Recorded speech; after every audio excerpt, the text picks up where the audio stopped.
그래서 저희가 방어 시설들만 구축하는 할 것이며 실제로 전체는 창조하지 것을 거절했습니다. 저희가 끌수있 교수가서 무작정 공격전에 참가하도록 강요했습니다. 원래 제 인간이 40명이었는데 모두 전사했습니다. 저는 전에 시체에 대해서 살아남을 수 있습니다. 제 눈으로 사전일처럼 경애하는 김정은 동지께서 대륙간 탄도미사일 화성포 19형의 시험 발사를 단행할 때 대한 명령을 미사일 천국에 하달하시고 10월 31일 아침 공화국 전략 무력의 절대적 우세를 영구화하는 데서 획기적 리정표를 세우는 중대한 시험을 현지에서 직접 지도하셨습니다. 자, 최근 북한과 관련된 두 가지 종류의 영상을 연속해서 시청자 여러분께 전해드렸습니다. 하나는 북한군 파병과 관련돼 있고요. 하나는 어제 있었던 북한의 ICBM, 대륙간 탄도미사일 도발과 관련된 겁니다. 자, 특히 앞에 나갔던 저 영상, 지금 큰 주목을 받고 있거든요. 북한군으로, 파병된 북한군으로 추정이 되는데 앞서서 러시아에 파병된 군인들, 북한 군인들이 교전에 참가했다. 그러나 거의 다 전사하고 한 명만 살아남았다는 어떤 우크라이나군 지원단체 주장이 있었어요. 그리고 며칠 지나서 이런 영상이 지금 퍼지고 있는 겁니다. 공개가 됐습니다. 화면으로 보겠습니다.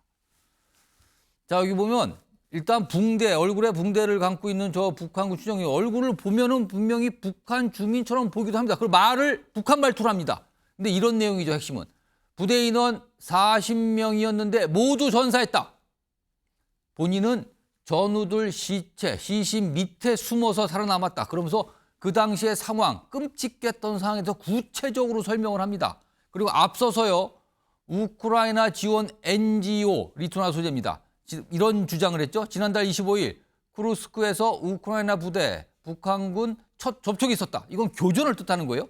당시 한 명 제외하고 모두 사망했다는 주장이 나왔는데 며칠 지난 뒤에 이런 영상이 나온 겁니다. 과연 이 주장과 이 영상은 관련이 있는 것인지 아니면 다른 내용인 건지 아직은 모릅니다만 상당히 무언가 있어 보이는 상황인 거죠. 자, 지금부터 전문가 전화로 연결해서 이 얘기 좀 해볼 텐데요. 이화여대 박원건 교수님 연결돼 있습니다. 자, 박 교수님 나와 계시죠? 네, 안녕하세요. 네, 안녕하십니까. 자, 우선 궁금한 게요. 우크라이나 정부도 그렇고 우리 당국 그리고 미국 당국도 현재는 북한군이 뭐 파병된 건 맞는데 훈련 정도 바꾼 단계고 아직은 전선에 투입되지 않은 상태다. 이런 설명이 계속 나온 상황에서 북한군 추정 영상이 공개됐습니다. 이건 분명히 전투를 치른 걸로 보이는데 말투, 상황 설명 상당히 구체적이거든요. 이거 어떻게 좀 판단해야 될까요? 좀 조심스러운 판단이 필요합니다. 뭐 많은 분들이 아시겠지만 특히 전쟁이 벌어지고 있는 이 상황에서는 굉장히 많은 정보들이 움직이고 있죠. 특히 최근에는 뭐 AI를 활용을 해서 여러 가지 그런 허위 정보도 많이 퍼지고 있다. 물론 지금 이 방금 틀어둔 그게 제가 거짓이라고 얘기하는 것은 아니고 예. 여기서 가장 공신력 있게 확인되는 것은 한국 정부 혹은 한미 또 나토 국가들이 같이 모두 확인을 한 그 정보만이 예. 정확한 정보라고 판단이 됩니다. 그렇다면 현재까지 정확히 확인된 정보는 일단 방금 말씀하신 것처럼 파병이 된 것은 맞고요. 그리고 러시아에서 뭐 이동을 하고 있어서 우크라이나와의 전선으로 투입되고 있는 것까지는 확인이 됩니다. 근데 아직 확인이 안 된 것은 정말로 전투 임무를 수행할 것인지 북한군이 그것도 아직 확인이 안 됐고요. 전투병이 아니더라도 후방 지원을 할 수도 있는 것이고 또 하나는 이 지역 자체가 여기 영상에 나오는 것처럼 뭐 좀 다른 지역일 수도 있죠. 현재로서는 그 러시아 영토였는데 우크라이나가 지금 차지하고 있는 쿠르스크 지역으로 간다라는 것이 정설처럼 돼 있는데 그런 부분들도 일단 좀 확인이 필요하다라고 판단이 됩니다.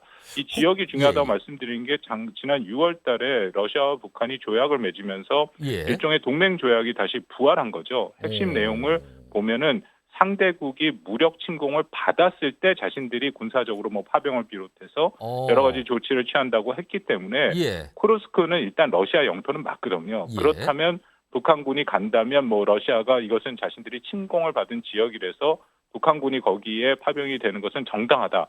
최소한의 명분은 있을 수 있다라고 판단을 합니다. 물론 조금 더 지켜볼 필요는 있다고 생각하고요. 자, 지금 앞서 소개했던 시청자 여러분께 전해드렸던 이 영상 아직은 뭐라고 확실하게 얘기할 수 없는데 혹시요 이게 심리전을 위한 허위일 가능성도 좀 열어둬야 된다고 보십니까? 뭐 제가 그거에 대해서 확실한 판단은 하기 쉽진 않지만 일반적으로 말씀드리면 어쨌든 전쟁 상황에서는 굉장히 다양한 정보들이 있고 심리전일 가능성도 있죠. 예. 왜냐하면 상대편에게 공포감을 주고 또 어. 자신들에게 유리한 환경으로 끌어가야 되는 부분은 분명히 있다라고 판단이 되거든요. 예. 방금 나온 것처럼 뭐 북한군이 이미 들어갔는데 다 전사를 했다. 그런 얘기는 그만큼 북한의 군 입장에서는 이 얘기를 듣게 되면 사기가 떨어지는 얘기이지 않습니까? 그렇겠죠. 여기 앞에 보면 무작정 쿠르스크 교전에 참가하도록 강요를 받았고 무기도 주지 않았다. 이제 그런 얘기까지 나오니까 이거는 북한군과 또 러시아군에게도 큰 타격이 되는 그런 정보니까요. 그러니까 전반적으로 이 정보를 포함해서 다양하게 심리전이 이것 제가 심리전에 딱 말씀드리는 건 아닙니다만 예. 가능성이 있다라고 보는 것도 우리가 생각을 해볼 필요 있다고 판단됩니다. 지금 우리를 비롯해서 미국 많은 나라들이 관심을 갖고 있는 게 북한군 파병 인원, 그 규모도 있지만 실제 이 파병된 북한군의 전투력이 과연 어떻게 될 것인가 이런 얘기도 참 많이 나오거든요. 그런 네. 상황에서 만약에 실제 전투에 투입된 게 확인된 이후에 여러 가지 모습이 있을 텐데 북한군 역시 상당히 큰 희생을 치를 수밖에 없다. 이렇게 봐야 되는 상황입니까? 그렇습니다. 북한군이 전투 지역 최전방으로 파견된다면 희생은 저는 클 수밖에 없다고 판단을 하는데요. 몇 가지 이유가 있습니다. 일단 이미 잘 알려졌습니다만 우크라이나 러시아 전쟁은 평원에서 이루어지는 것이죠. 예. 그렇지만 북한군이나 한국군도 마찬가지입니다만 대부분 산지가 많기 때문에 이 훈련을 주로 산지에서 훈련을 했고 또 우리 정부의 발표에 따르면 이제 폭풍 군단이라서 11군단을 얘기하는데 이것은 일종의 특수 작전을 하는 그런 부대거든요. 그렇다면 더더욱 산지 훈련을 받았을 가능성이 크다라는 것이고요. 두 번째는 현지 적응 훈련이 현지 상황에서는 굉장히 제한되게 합니다. 예. 보통은 이것보다 훨씬 길게 해야 되고 또 지금까지 확인된 정보에 따르면 북한군이 러시아군 편제로 들어가서 러시아군의 명령을 받게 돼 있는데 예. 이건 말도 안 통하고 그 명령 체계가 제대로 작동할지도 불명확하고요. 마지막으로는 현재 러시아 우크라이나 전쟁은 화력전입니다. 예. 포를 사용하거나 아니면 전차, 탱크를 사용해서 움직이는 건데 현재 북한이 파병된 것은 그런 중장비 중화기 전혀 없이 그냥 일단 보병만 들어갔다라고 판단이 되거든요. 그렇다면 얼마만큼 합쳐서 이런 화력전이 가능할 것인지 기갑 사단이 들어가서 같이 뭔가 작전이 가능할지 그 부분도 상당히 불확실하기 때문에 예. 만약에 전투에 파견된다면 희생이 불가피하다라고 판단은 됩니다. 자, 박원균 교수님 지금 시청자 이렇게 몇 가지 좀 안내해 드리고 전달해 드리고 인터뷰 이어가도록 하겠습니다. 자, 한미 당국이 북한군 규모, 투입 이런 상황과에서 좀 자세한 설명을 좀 내놨거든요. 그 목소리부터 좀 들어보겠습니다. There are some 10,000 North Korean soldiers in total in Russia. And the most recent information indicates that as many as 8,000 of those North Korean forces have been deployed to the Kursk region. Russia has been training DPRK soldiers in artillery, UAVs, basic infantry operations, including trench clearing, indicating that they fully intend to use these forces in frontline operations. 자, 화면에 그림으로 조금 더 좀 정리해 보죠. 화면에 있습니다. 자, 지금 10,000명 이상 정도 갔는데 특히 쿠르스크 지역에 집중됩니다. 8,000명 정도 이동했다 이렇게 파악이 되는 거고요. 특히요, 이 대목입니다. 러시아가 북한군의 포병 관련 훈련, 그런데 여기에 무인기가 포함됩니다. 무인기 작전 훈련을 시키고 있다. 그리고 며칠 내 전투에 합류할 것으로 전망한다. 특히 박원근 교수님, 네. 이 무인기 부분이 눈길을 담는데 사실 북한군이 그런 무인기 전투에 경험을 쌓게 되는 셈인데 우리로서는 상당히 우려되는 부분 될 것 같습니다. 맞습니다. 이번 러시아 우크라이나 전쟁의 가장 큰 특징이 이런 드론, 무인기를 사용해서 적을 공격하는 것이죠. 일종의 여태까지의 이런 재래식 전쟁과는 좀 양상이 다르다라고 판단이 되고 그렇다면은 여기 현지 전장에서 이런 경험을 북한군이 쌓는다면은 실전 경험 측면에서 굉장히 큰 의미를 찾을 수 있고 이것은 바로 한국의 실존적인 위협이 됩니다. 왜냐하면 북한군이 그런 실전 경험을 쌓고 다음번에 활용할 수 있고 하는 것은 결국 한국이기 때문에 예. 이것은 위협이 될 수밖에 없는 것이죠. 지금 북한군의 파병 규모가 10,000명, 뭐 12,000명, 13,000명 이 정도 수준이에요. 지금 전부 분석이 나오는 거예요. 그런데 향후의 상황에 따라 북한이 추가로 더 대규모 병력을 파견할 여력이 좀 있다고 판단해야 될까요? 뭐 이미 저는 가능성이 높다고 생각을 합니다. 왜냐하면 방금 말씀하신 것처럼 뭐 10,000명이 됐던 12,000명이 됐던 그 병력을 유지해야 됩니다. 예.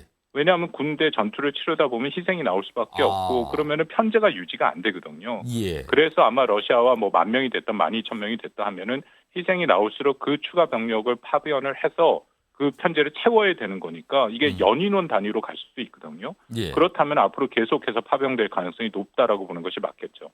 지금 미국 정부가 하는 얘기 중에 하나가 지금 중국을 향해서 북한의 러시아 파병 이 문제에 대해서 뭐 중단 또는 어떤 역할 좀 해달라. 그러니까 멈추거나 뭘 조치를 좀 취해달라 이건데요.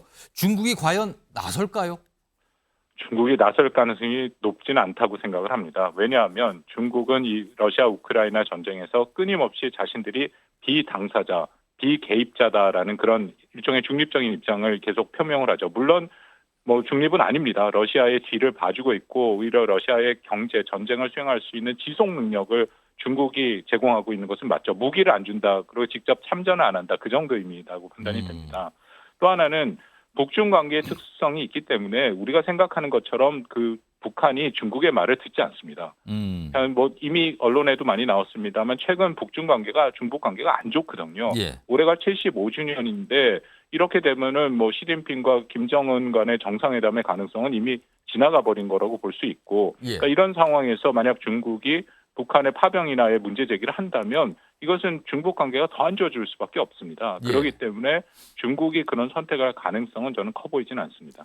지금 우크라이나 당국은 우리를 향해서 사실 앞서도 그랬지만 계속 무기 지원 요청을 계속 하고 있거든요. 최근에는 네. 북한군 파병 이후에는 더 적극적인데 특히 뭐 단순히 포탄을 넘어서 약간 방어 시스템, 그러니까 방어용 무기에 대한 어떤 요구 이런 게 좀 나오고 있는데 이걸 우리가 응할 수 있는가? 이것도 관건이거든요. 어떻게 좀 판단하십니까? 뭐 정부가 이미 공개적으로 여러 차례 얘기를 했습니다만 모든 가능성은 열려 있다라고 보는 거죠. 그 마지막 단계는 우크라이나한테 살상 무기 제공까지를 얘기를 하고 있는데 근데 중요한 것은 예. 우리 정부가 얘기하는 게 우크라이나한테 그런 무기를 제공하겠다라는 것에 중점이 둔 것이 아니라 우리는 원칙적으로 살상 무기를 비롯해서 무기를 제공하지 않겠다라는 원칙이 있다.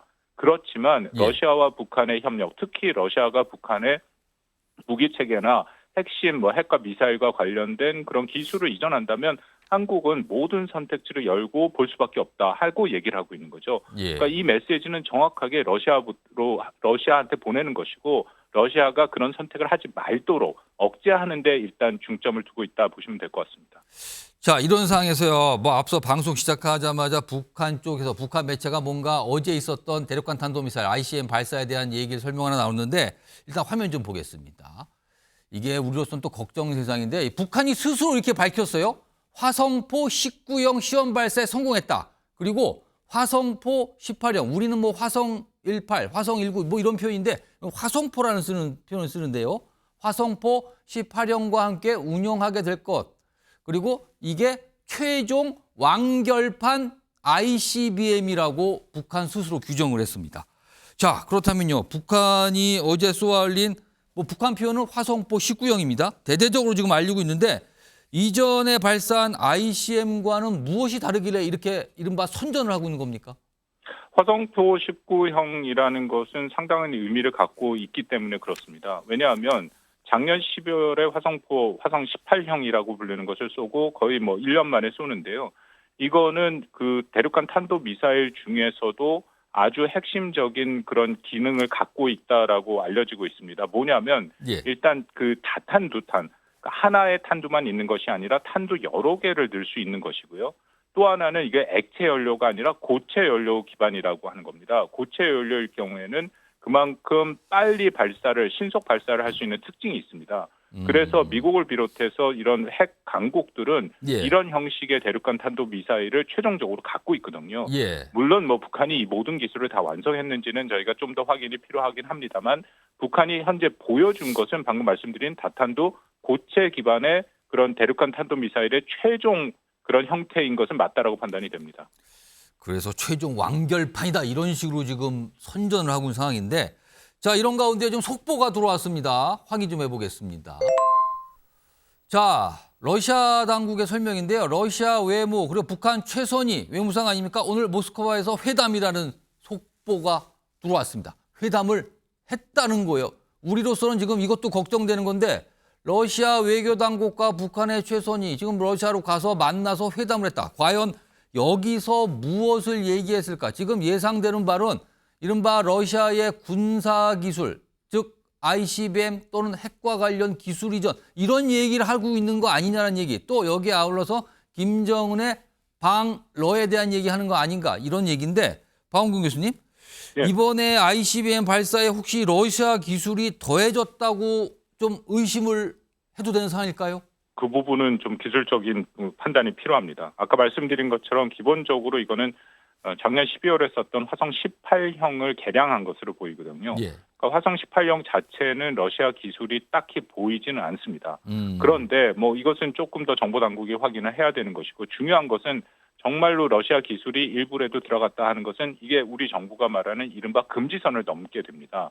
대륙간 탄도미사일, 핵미사일이라는 한국에 굉장히 큰 위협이 되는 실질적인 위협이 되는 무기체계에 러시아 기술이 들어갔다라는 게 확인이 되면 이건 심각한 문제가 될 수밖에 없는 것이고요. 예. 그리고 최선희의 방러는 수차례 이미 이뤄진 적이 있습니다. 예. 그런데 또 여기서 주목할 거는 아까 중국과의 관계를 잠깐 말씀드렸는데 예. 최선희가 외무상이 된 후에 중국은 아직도 한 번도 간 적이 없습니다. 그러니까 그것이 또 어떻게 보면은 중국과 북한의 현 관계에 어떤 시사점을 보여준다. 러시아는 수도 없이 왔다 갔다 했는데 중국은 안 간다라는 것은 그만큼 두 국가의 관계가 편치 않다라는 것을 또 보여주는 방증일 수 있는 것이죠. 지금 이 중국 얘기도 하셨고요. 그리고 ICBM 관련해서 뭐 아직 정확한 건 모릅니다만 이 19형 대륙간 탄도미사일 북한이 어제 쏘아 올린 거 앞부분에 이 미사일의 앞부분 보면 굉장히 뭉툭해서 여기에 이제 핵탄두가 다탄두 장착이 가능한 거 아니냐 뭐 여러 가지 얘기가 나오는데 지금 혹시요 북한이 이런 여러 가지 움직임을 지금 보이고 있는데 이게 미국 대선에서 트럼프 공화당 후보가 재집권을 할 수도 있다라는 걸 가정하고 포석을 두고 있다라는 어떤 시각도 있는데 이건 어떻게 봐야 됩니까? 도발 시점이 미국 대선을 겨냥했다라고 볼 수밖에 없지 않습니까? 일주일 딱 남은 이 시점에 1년 가까이 안 쏘던 대륙간 탄도미사일을 쐈으니까요. 이것은 뭐 미국 대선을 향해서 자신들의 메시지를 보내고 있다라고 해석을 해야 될 거라고 판단이 되고요. 다만 트럼프를 정말 응원을 하는지 해리스가 되는 것을 원치 않는지 그 부분은 조금 모호한 부분이 있습니다. 왜냐하면 김정은의 입장에서는 트럼프라는 존재가 그렇게 만만하지 않습니다. 2018년, 19년에 사실은 트럼프한테 김정은이 많이 끌려다니는 분위기도 있었고요. 그리고 얼마 전에 1심이 끝났습니다만 이 충북 그 동지단일에서 간첩단 사건이 있는데 그 사건의 그 판결문을 보면은 그 안에 지령이 북한에서 내려왔고요. 그 지령이 2018, 19년에 있었는데요. 그 내용을 보면 거기에 트럼프에 대한 아주 증오감이 계속 나옵니다. 그만큼 트럼프라는 인물이 만만치 않고 김정은 입장에서는 뭐 2019년 2월 하노이의 굴욕이라고 하는 그런 경험을 했기 때문에 반드시 트럼프를 응원하고 있는지 그 부분은 조금 확인이 필요한데요. 중요한 것은 자신들의 확실하게 핵 능력을 보여주는 존재감을 통해서 언젠가는 미국과 단판을 짓고 사실상의 핵 보유국으로 인정받는 핵 군축 협상을 하겠다. 그것은 비교적 분명해 보입니다. 자, 지금 뭐 미국 대선 얘기가 나왔으니까 그 얘기 뭐 짧게 좀 같이 좀 해보겠습니다. 지금 트럼프 후보가 심상치 않은 발언을 쏟아내고 있는데 그 중에 하나가 굉장히 듣기에 따라 묘합니다. 일단 그 목소리부터 좀 들어보겠습니다. Because they've already started cheating in Lancaster. They've cheated. We caught them with 2,600 votes. And they all said, don't come. I said, why? You can't win New Mexico. I said, look, your votes are rigged. We can win New Mexico. We can win New Mexico.